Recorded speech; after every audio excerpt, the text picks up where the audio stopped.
জননেত্রী তথা বাংলার 10 কোটি মানুষের হৃদয়ের নয়নমণি সর্বভারতীয় তৃণমূল কংগ্রেসের সভানেত্রী মাননীয়া মমতা বন্দ্যোপাধ্যায়ের ডাকে আজ শ্যামপুর বিধানসভা কেন্দ্র তৃণমূল কংগ্রেস এবং তৃণমূল যুব কংগ্রেসের যৌথ উদ্যোগে সর্বধর্ম সমন্বয়ের সংহতি পদযাত্রা যে মিছিল, সেই মিছিলের আয়োজন করা হয়েছিল।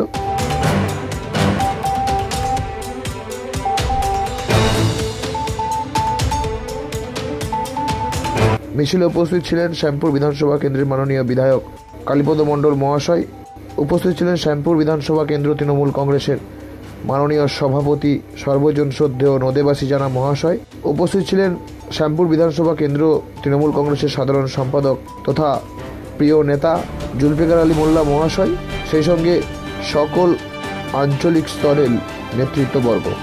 সেই মিছিলের কিছু অংশ আপনাদের সঙ্গে আমরা শেয়ার করছি, সঙ্গে থাকবেন।